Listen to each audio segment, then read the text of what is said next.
Welcome back to Downing Street for today's daily coronavirus briefing. I'm joined by Sir Patrick Vallance, the government's chief scientific advisor, and Professor John Newton, who is coordinating our work on testing. The government is working through our action plan, which has as its core that we must protect life and protect the NHS, both by slowing the spread of the virus so that we flatten the curve, and by ensuring that the NHS is always there to treat all people who need its care. According to the most recent figures, 583,496 tests for coronavirus have now been carried out in the UK, including 23,560 tests carried out yesterday. 138,078 people have tested positive for the virus. That's an increase of 4,583 cases since yesterday. 17,615 people have sadly died. 17,615 people, are currently in hospital, I correct myself, with coronavirus, down from 18,189 on the 21st of April. And sadly, of those hospitalized, 18,738 have now died. And that is an increase of 616 fatalities since yesterday. And although this number is lower than it has been in previous days, I still stop and think of each one. They will not be forgotten, and their stories will live on. We must maintain our resolve and follow the social distancing rules, because they are working, they are protecting the NHS, and they are saving lives. To lift the measures too soon and to risk a second peak would be a mistake. It would undo all of the hard work that's been done. And it would be both bad for our nation's health and for our nation's economy.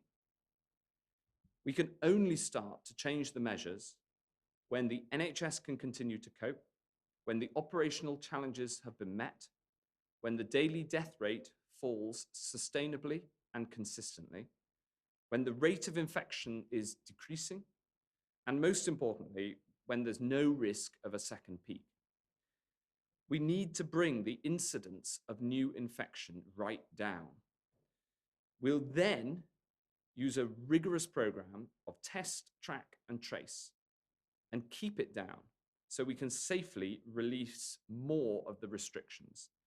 And today I want to set out the progress that we're making on test, track, and trace, which is such an important part of the measures that we're taking and the work that we're doing.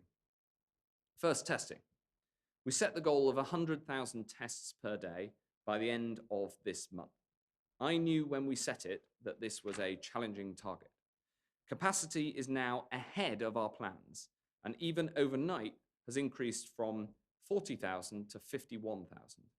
And because capacity has increased so substantially, we're now able to expand who can get the tests. Our ultimate goal is that everyone who could benefit from a test gets a test. But of course, we had to start by prioritizing patients in hospital, followed by NHS and social care colleagues, and by those in care homes. As we expanded the capacity from just 2,000 tests a day at the start of March to 10,000 tests a day at the start of this month, so we've been able to further expand access. Today, I can go further. We can make it easier, faster, and simpler for any essential worker in England who needs a test to get a test. From today, employers of essential workers who will be able to go on gov.uk to get a test for any of their staff who need a test. And from tomorrow, any essential workers who need a test will be able to book an appointment on gov.uk themselves directly. This all applies for people in essential workers' households too who need a test. It's all part of getting Britain back on her feet. Those included as essential workers will be based on the list for schools and education, set out on gov.uk. The whole process will be free. And once you've entered your details on the website, you'll get a text or an email inviting you to book an appointment. After you've had your test, results will be sent out by text and a help desk will be available to deal with queries. People who can't go online can still apply through their employer. I want to make it as easy as possible for people to get a test, not least because we're talking about people who are ill. Our network of regional test sites has now reached over 30 locations right across the UK, and more are being set up each day. And I just want to take this moment to applaud the private companies who've been involved, as well as my team, the team in Public Health England and the NHS. Boots, Amazon, Thermo Fisher, Randox, Roche, Oxford Nanopore, GSK, and AstraZeneca, they've really stepped up to the mark, and I'm grateful to each and every one. We're also introducing home test kits, and with the support of the Armed Forces, mobile testing sites too. The Armed Forces and the MOD have played a vital role here, and I want to pay tribute to their work. I thought that at yesterday's briefing, General Sir Nick Carter, when he said that coronavirus had presented the single greatest logistical challenge in his 40 years of service, I thought that spoke the truth. Our armed forces have played their part in rising to this challenge, and I want to thank them all. In addition to testing essential workers, we're also using testing to find out how many people have coronavirus and how many people have had coronavirus. These are critical pieces of information to inform our battle against this novel virus, and that we'll use to learn, and we keep learning about every day.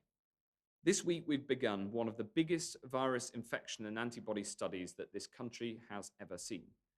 This is a joint project with the Office for National Statistics, bringing their experience of running large household surveys, and the University of Oxford, bringing their world-leading scientific expertise. In total, 25,000 people will take part in the first phase, with plans to expand it to up to 300,000 people over the next 12 months. Participants will provide regular samples taken from self-administered swabs and answer a few short questions during home visits by trained health workers.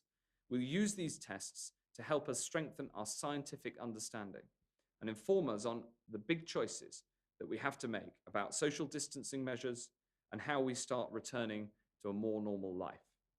Letters are arriving on doorsteps from today. Please, if you're asked, take part in this vital research for your country.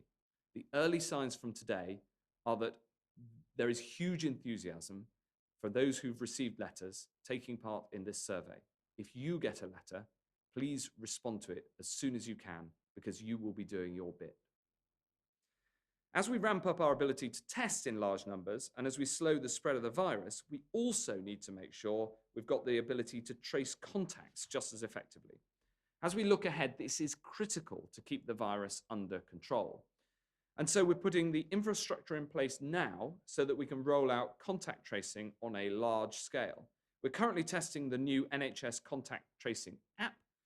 If you become unwell with symptoms of coronavirus, you'll be able to tell the NHS via this app. The app will then send an alert to other app users that you've been in significant contact with in recent days, even before you had the symptoms, so that they know and they can act accordingly, so we can get the test to people even if they're asymptomatic. If we're worried that they've been in significant contact with someone who has the disease, we'll be able to let them know. But it's not just about the technology. We need the people too. We need to be really kickstarting contact tracing as the new number of cases begins to fall. We're preparing for this now by hiring an initial 18,000 people, including over 3,000 clinicians, including public health specialists. We'll be training up the massed ranks of our contact tracers over the coming weeks and roll out the service.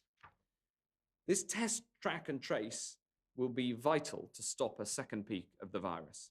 But recent weeks have shown that there is something we can all do, and that's to follow the rules on social distancing. I am acutely aware of how difficult this has been, and especially as we enter Ramadan, a month that is so special for so many people. This Ramadan, many Muslims who serve their country in the NHS and in the armed forces and in so many other ways will not be sharing the joy of this month as they normally do. I want to say to all British Muslims, thank you for staying at home. I know how important the daily iftar is, how important communal prayers are at night, and how important the Eid festival is. Thank you for making major changes to these vital parts of your practice. And I want to say to you all, Ramadan Mubarak. And thank you for your service and citizenship, and thank you for your sacrifice. This will help so that we can together emerge from this challenge all the more united, all the more grateful to one another, and all the more safe. We've traveled together too far to go backwards now. So please stay at home, protect the NHS, and save lives. I'm now going to ask Sir Patrick to set out the latest data on the charts. Thank you very much. Can I have the first slide, please? A reminder on this slide, virus spreads between people when we get too close, when we have coughs, when we exchange because of contact. All of us have done a good job, actually, at staying away from multiple contacts. And you can see on this slide, actually 90% or more in some cases, people have stayed away from people outside the household. We've tried to avoid contact with vulnerable people, however difficult that has been, but it has made a big difference. You can also see that actually the number of people who've managed to work from home has actually increased. So that has been a really important part of making sure that we reduce the chance of this virus spreading. And it's very clear that actually the transmission in the community is way down from what it was. So in terms of the infection spread amongst the population, the social distancing is having a very big effect. Next slide, please. This shows new cases, but I've said this before and I'll say it again, this is new cases as determined by testing, and there are many more cases, but we know that those cases are coming down. Here it looks fairly flat because it's the testing slide. What you can see here, though, is that the number of people who are being tested for medical reasons in blue is coming down slightly even on this, even though there are many more tests being done. And of course, it's now possible to test the number of essential workers in the orange bar. But the real acid test is what's this turning into in terms of the effects. Next slide, please. This is the number of people in hospital with COVID. And here you can see a very clear decline in London. You can see that in other areas there are declines, such as in the Midlands, and you can see in nearly all areas this is flat or on the way down. So this speaks to the point that as we've radically reduced the number of infections in the community, this has turned into a reduction in the number in hospital. We're still at that period coming through the peak, but you can see it's headed very much in the right direction. This in turn, with a delay, translates into what happens in intensive care units. Next slide, please.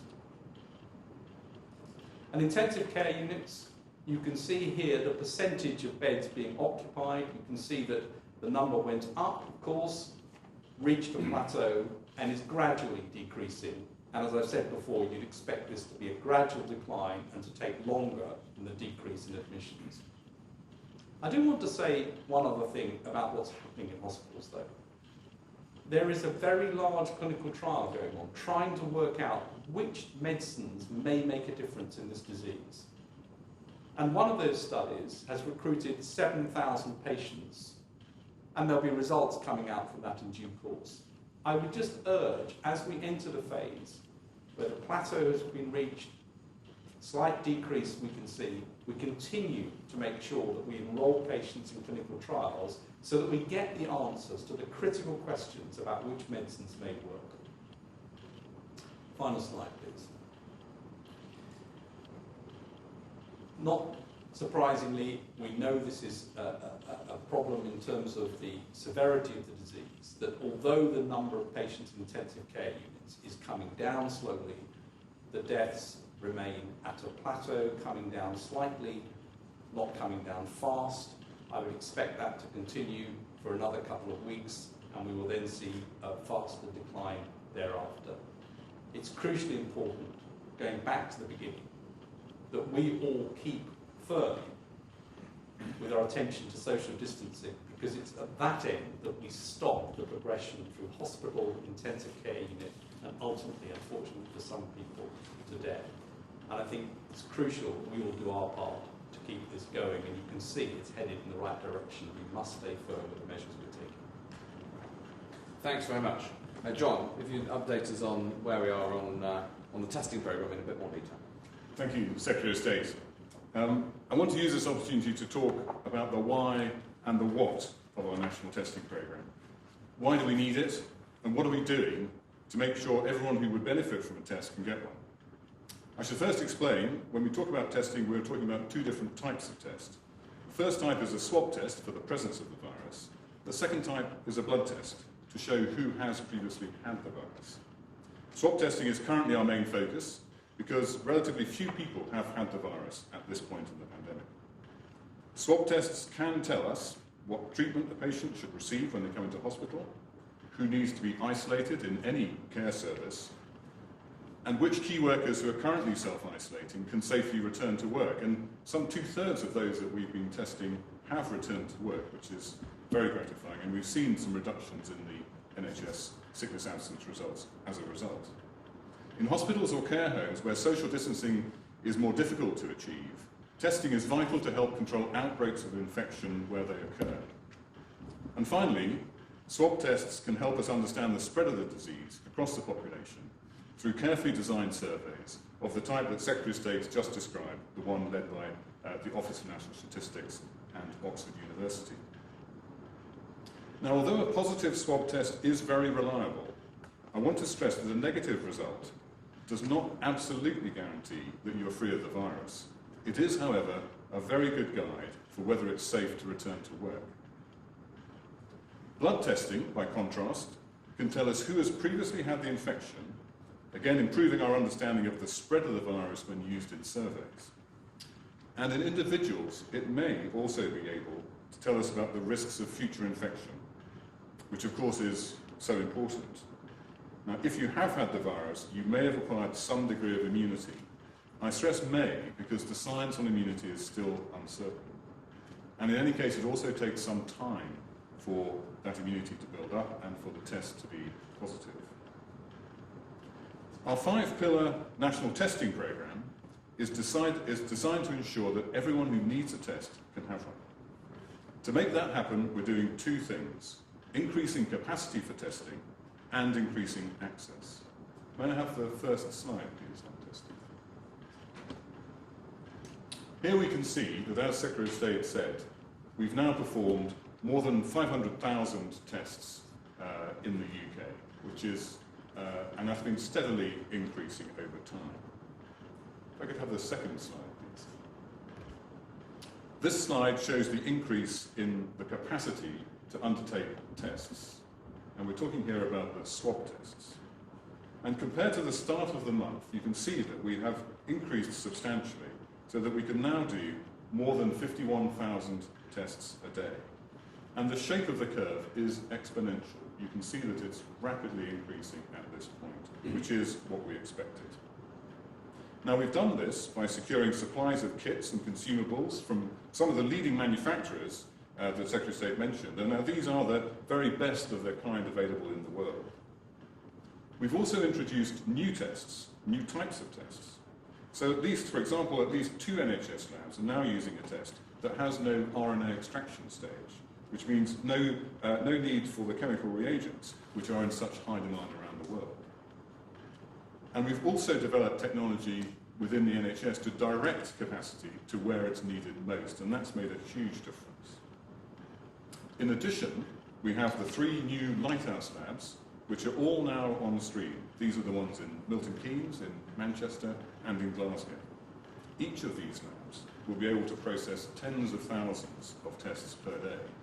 And we're introducing automation into those processes, which really ramps up the capacity.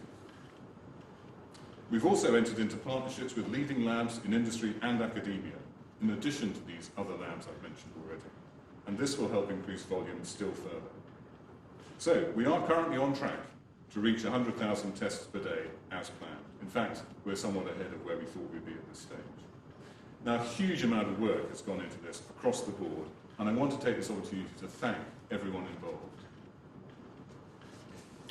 Next, we're increasing access to testing. So if I could have the next slide, please. So you can see here from the map particularly, we already have more than 30 drive-through centres, and these are increasing to around 48. As the Secretary of State mentioned, home testing option is also now in place, and we will increase this further. We also want to use an approach we call a satellite approach, where test kits are delivered in batches to a single site and then returned in batches.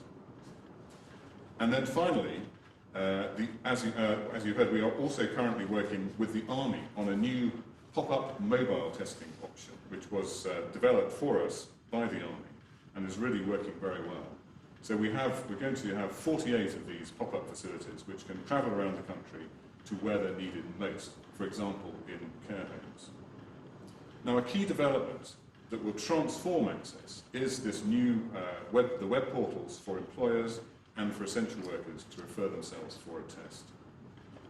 All of this together means that any essential worker or member of their household who has symptoms and would benefit from a test will be able to get one.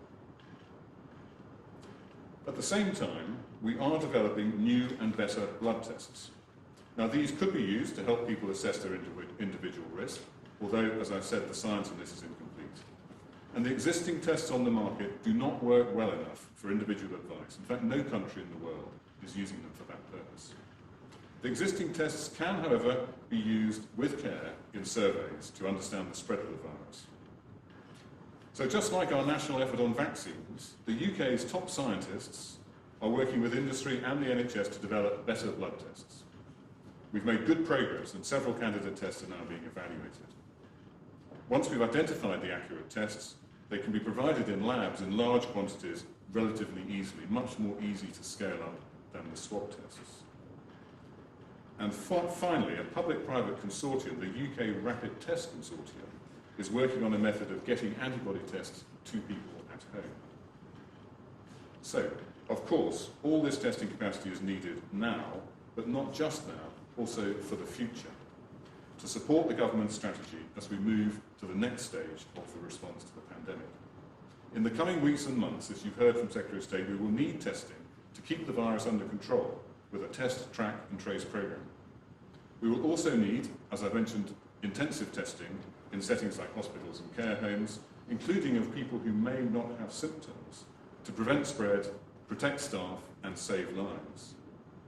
And finally, we'll need testing capacity to support these large, repeated surveys of the population to assess the ongoing situation. So let me summarise the current state of play as far as testing goes. We have exponentially increased our testing capacity, and we are on target to have capacity for 100,000 tests a day.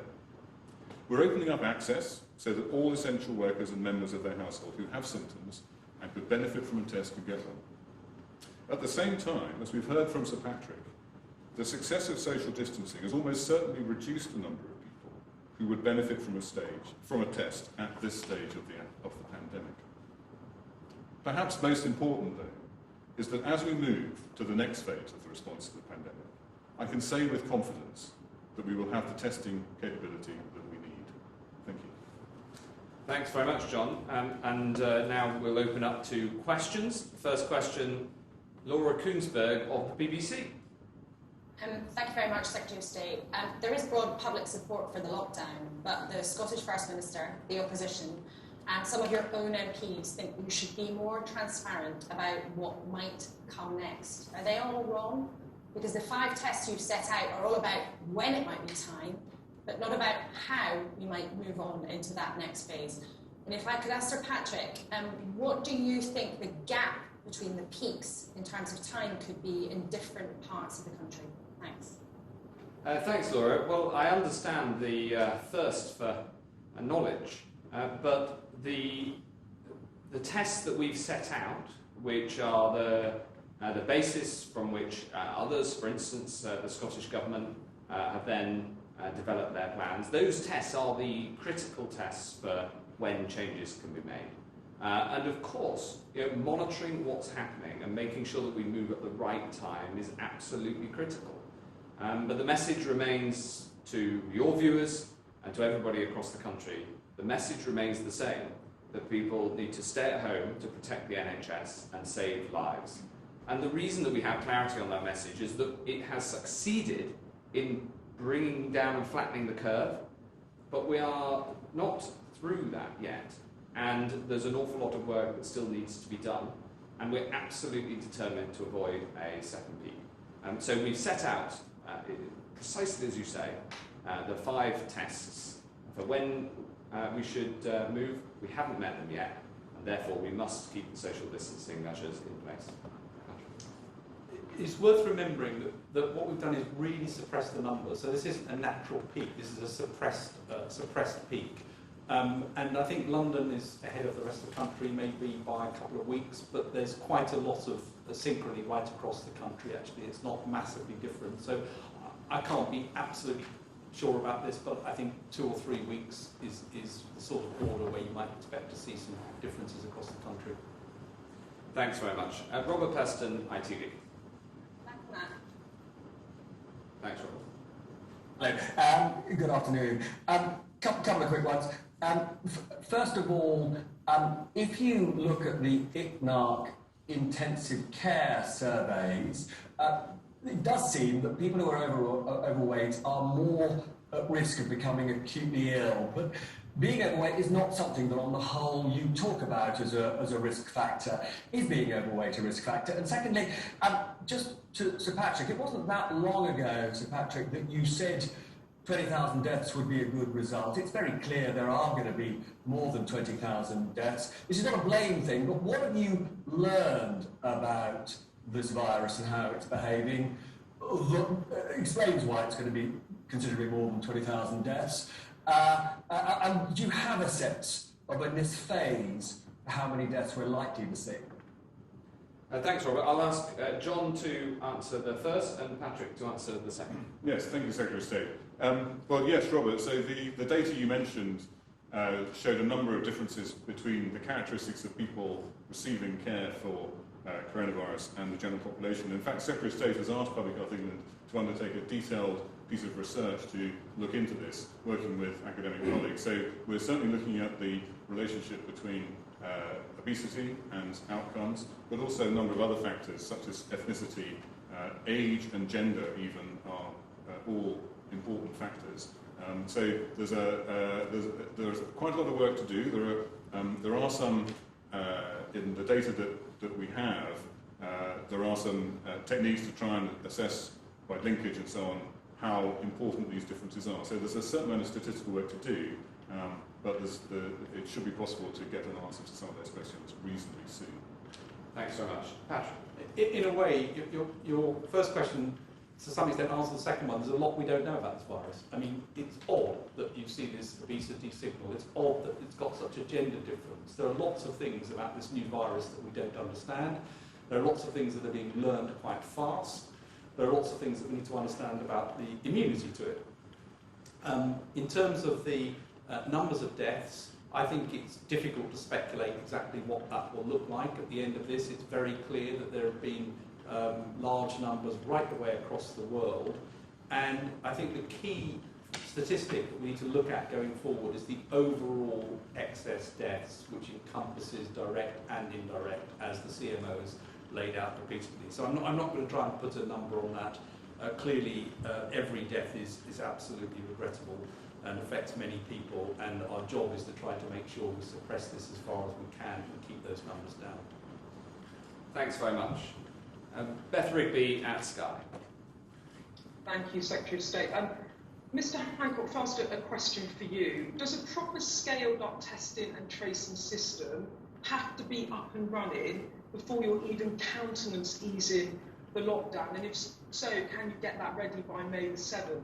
And to Sir Patrick, if I may, do you intend to establish what you think is a tolerable level of community transmission based on not overwhelming the NHS so allowing some spread of the virus through the population, or is your aim to push daily new cases as low as possible to control the virus? Well, thanks.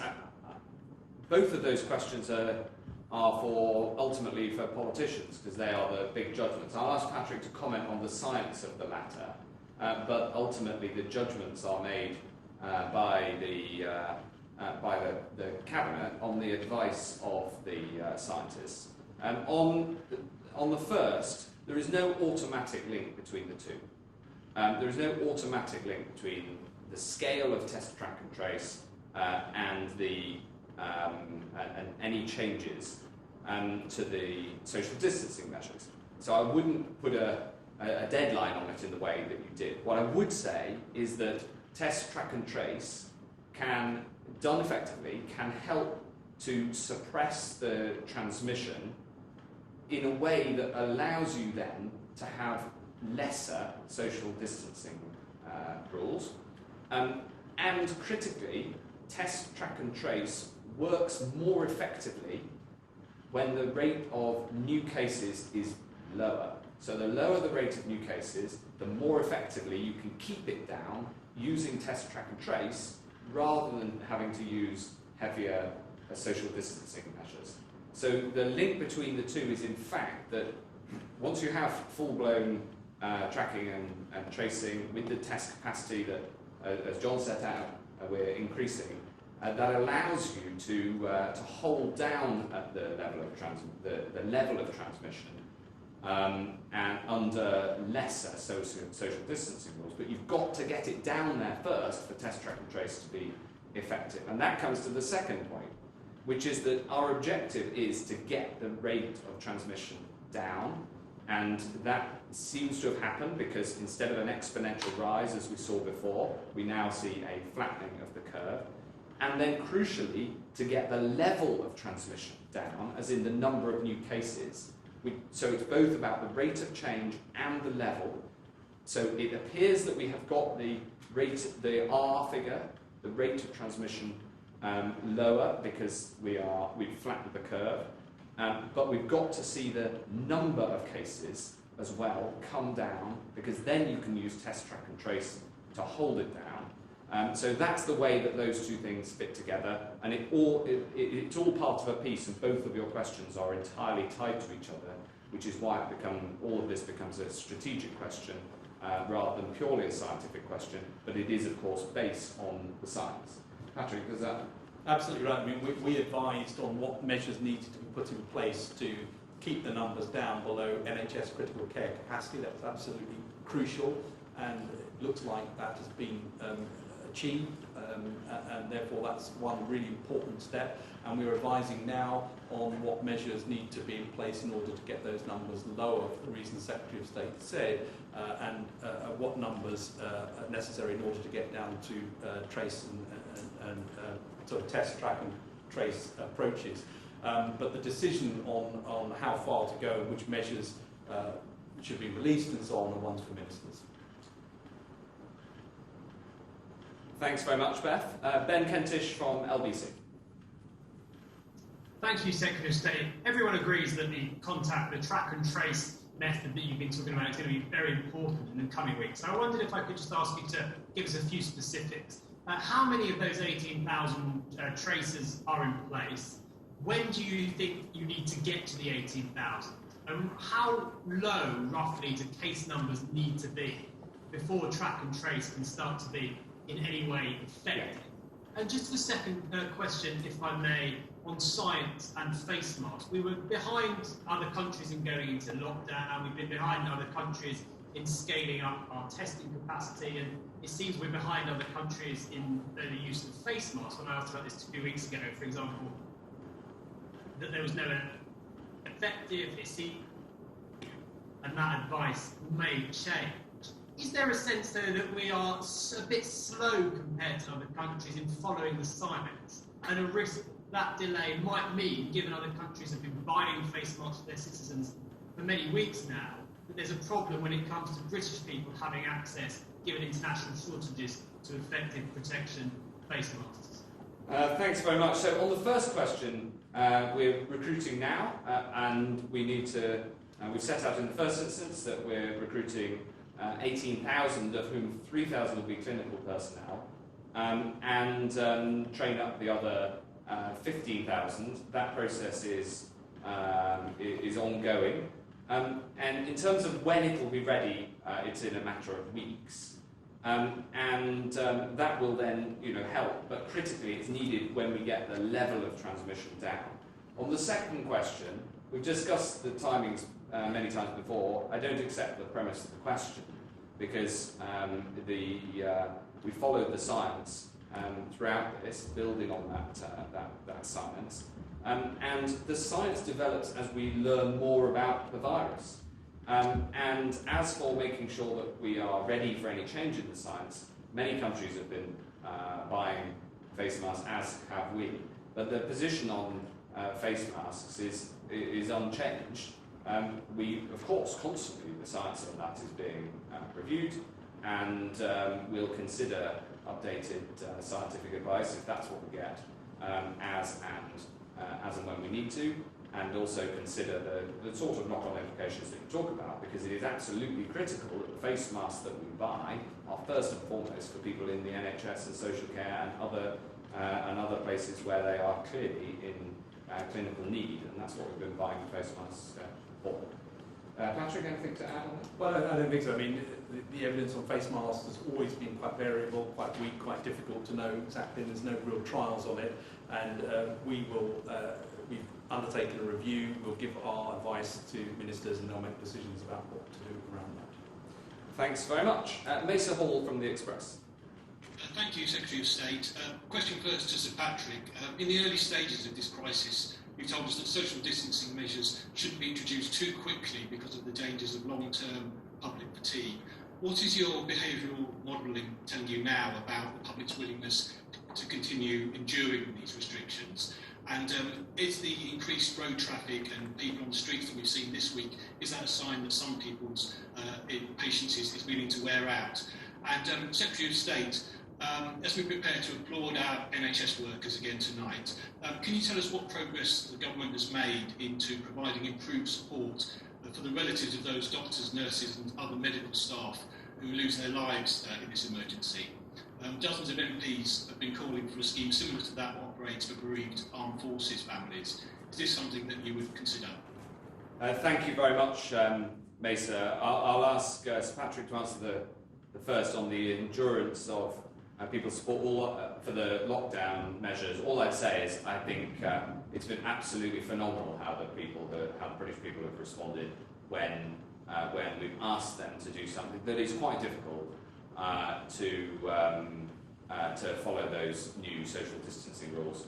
They have risen to that, and I'm very proud of them.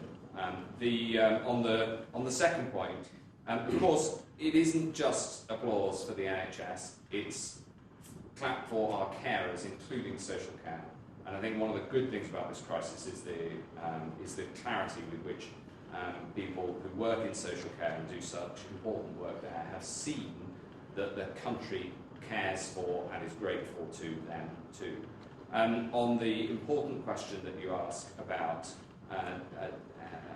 support for the families of those who've lost their lives, of course this is something that I'm looking into, and I hope to be able to say something more about it very soon.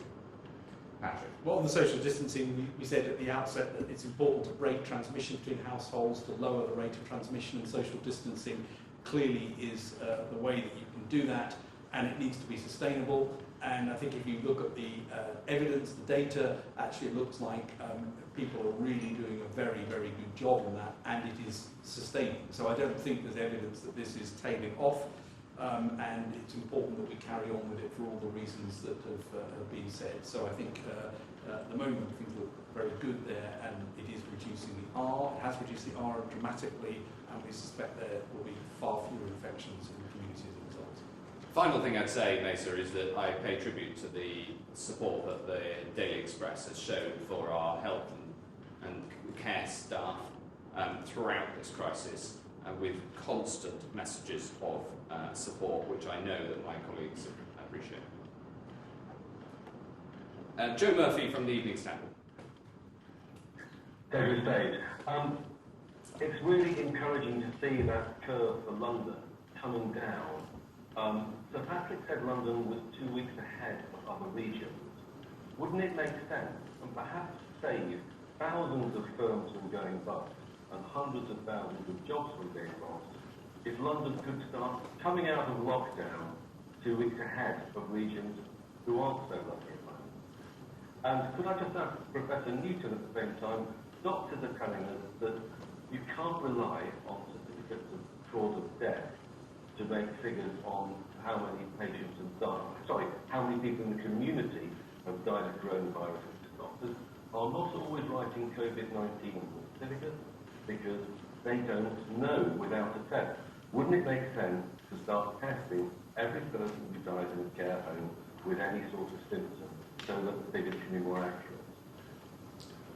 Thank you. I'll ask Sir Patrick to answer the first and Professor Newton to answer the second. And the only thing I want to add is that the point about supporting those who live in care homes is incredibly important and front of mind.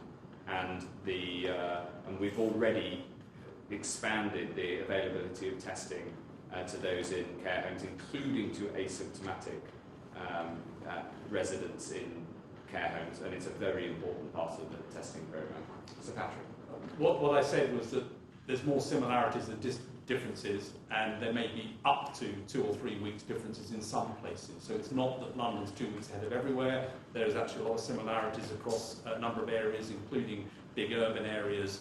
And so I don't think you should take the message at all that there is 2 weeks difference between London and the rest of the country. There may be up to 2 weeks in some parts of the country. That's the point. In terms of releasing measures, you've only had to look at the way in which this disease can spread in cities and in urban environments to know that the release of the measure is something you want to do absolutely when you're sure you've got on top of it. That's the right time to do it, and to make sure that you don't get reimportation across the country. And so how this is done, I think, is a matter for ministers to make decisions on, but you can see it's really not as straightforward as saying because you hit the peak 2 weeks early, you can release things 2 weeks early. It depends on absolute numbers, and it depends on a number of other factors. Thanks, Joe. Did you have another? Yes.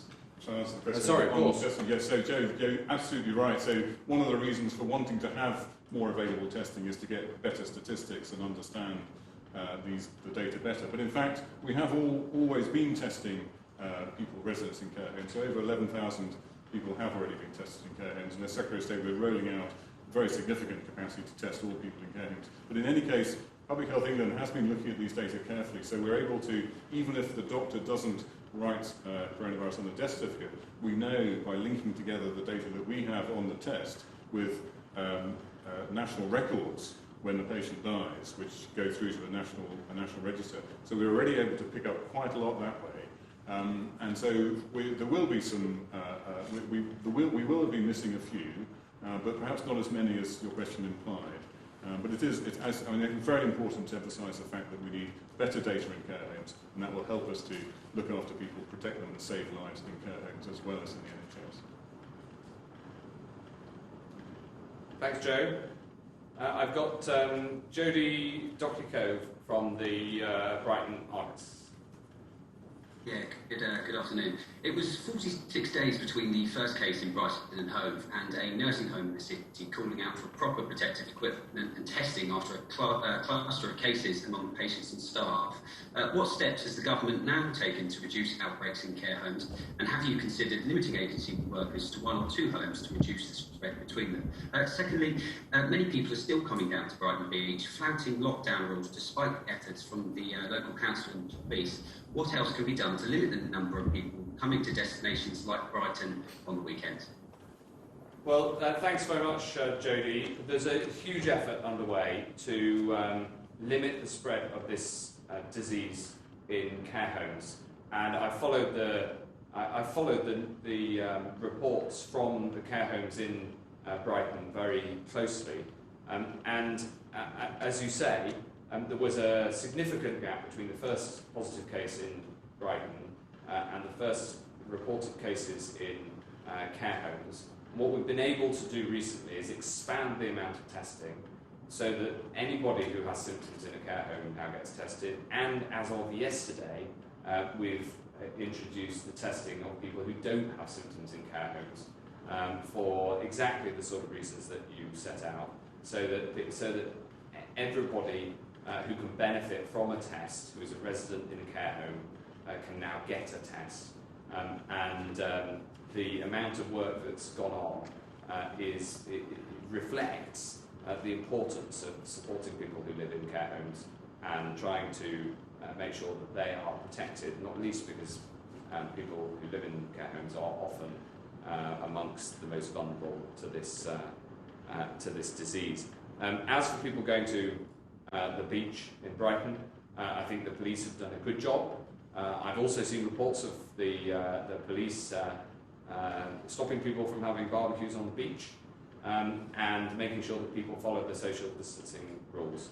And the rules are there for a reason, and that's because people need to follow the rules in order to protect the NHS and to slow the spread of this virus.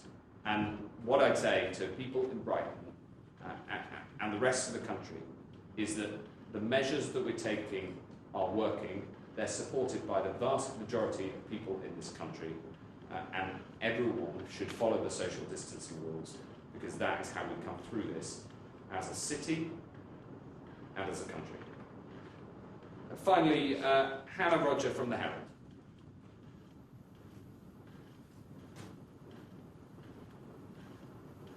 Hello. Hello. Hi there. So I've got a question for the Secretary of State.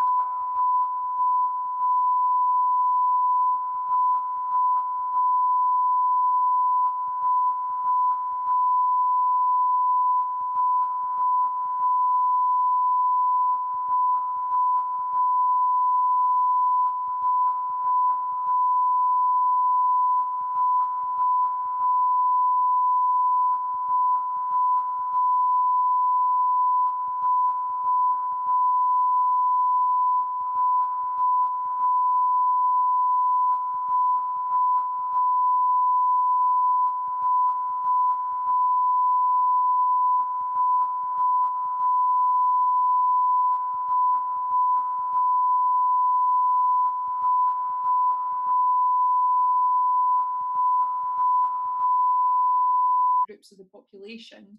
Do you agree that this is something that should be considered, and is it something that you yourself might take into consideration when looking at the exit strategy for the UK? Thanks very much, Hannah.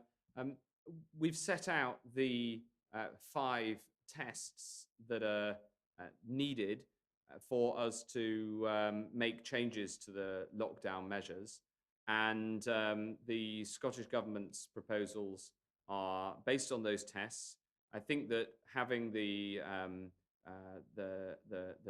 4 nations of the UK work together on this has been important thus far, not just on social distancing, but also, for instance, on testing. I think that the country has essentially moved together. And you can see that in the flattening of the curve, which has essentially happened in all regions and nations of the UK together. And I think that it's important that, us having set out the test, and now the Scottish Government having set out their approach, which is very similar, and based on those 5 tests we've set out, I think that the UK-wide approach is the best way to go. Well, just to echo that, the scientists are all working together, and actually we're very closely working with the chair of the Scottish Science Advice Group, who joins us as well for all our meetings, and we share information and we look at all the same things, and the modelling is shared so that people don't have to repeat what others are doing. And so this is very much a unified approach to looking at the different options and the impact that they can have in terms of social distancing, which is the key thing. How do you make sure you reduce the contact in a way that allows the R to stay below 1 and allow things to return more towards normal in due course? Thanks very much indeed. That concludes the Downing Street coronavirus briefing for today, and I'll no doubt see you again soon. Thank you.